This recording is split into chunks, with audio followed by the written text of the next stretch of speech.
Not every story begins with triumph. Some begin in silence, in shadows, with someone the world chose not to see. This is the story of a boy from England who nearly disappeared under the cruelty of others, but found his way back through the one thing no one could ever take from him: his voice. Jonathan Antoine grew up in Essex, England.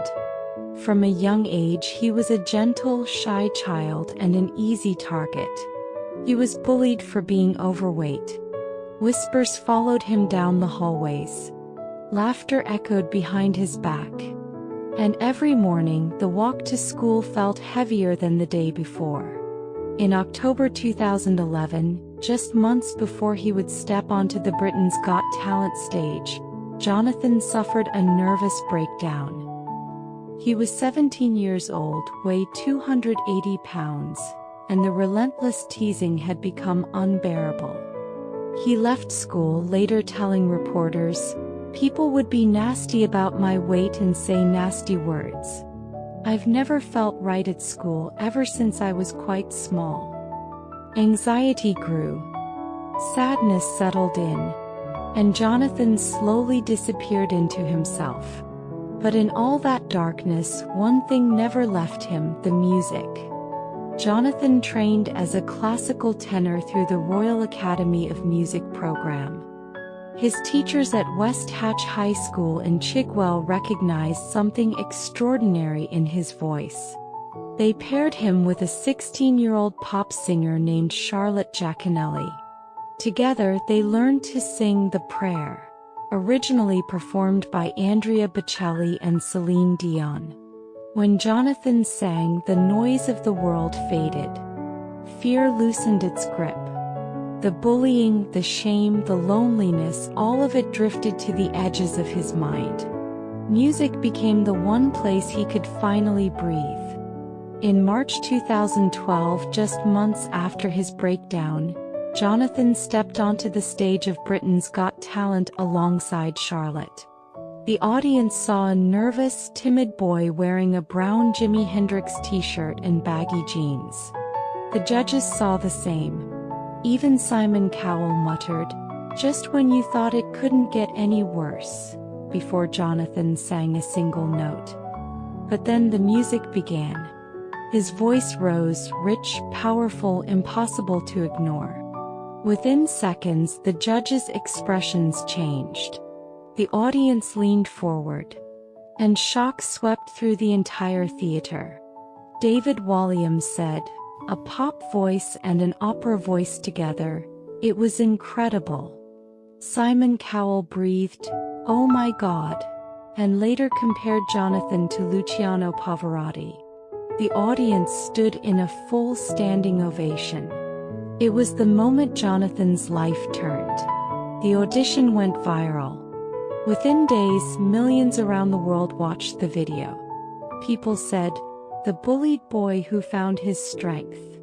The child who rose again through music. The voice that made the world stand up." Simon Cowell suggested Jonathan go solo, saying Charlotte might hold him back. But Jonathan refused. "We've come on here as a duo," he said. "We're going to stay here as a duo." That decision became one of the defining moments of his character. Jonathan and Charlotte advanced to the semi-finals, performing Caruso by Lucio Dalla. They advanced to the final. On May 12, 2012, they performed The Prayer one last time and received another standing ovation. They finished in second place, losing to a dancing dog act, Ashley and Pudsey. But the very next day, Simon Cowell offered them a £1 million recording contract with his label Psycho. Their debut album, Together, was released in September 2012. Their second album, Perhaps Love, followed in August 2013. Together, they sold over 250,000 albums. In February 2014, Jonathan and Charlotte chose to pursue solo careers. Both received offers from Sony Classical. Jonathan released his debut solo album, Tenere, in October 2014. It reached #1 on the UK classical chart. His second album, Believe, followed in 2016. He toured internationally, the United States, Canada, and across Europe. But Jonathan's journey wasn't defined only by success.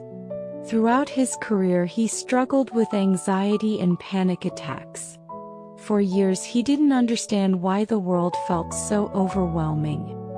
Then in 2022, shortly after his 27th birthday, Jonathan was diagnosed with autism spectrum disorder.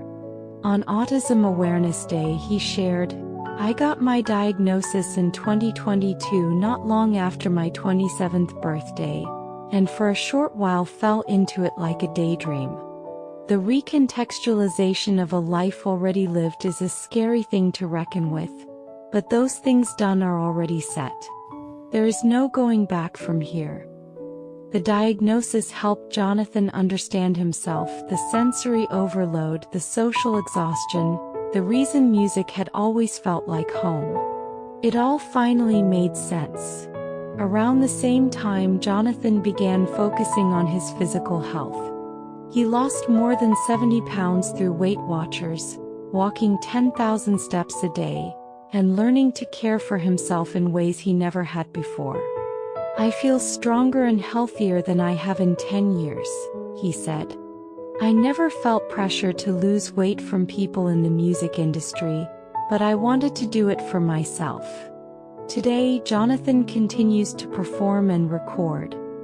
He has become a mental health advocate, speaking openly about autism, anxiety, and the importance of understanding neurodiversity.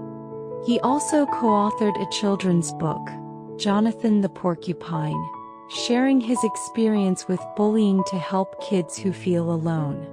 Looking back on his Britain's Got Talent journey, Jonathan reflected with remarkable grace. "You have to remember, everyone that comes above or below you is made of the same stuff. We're all flesh and blood. That's how you stay not depressed."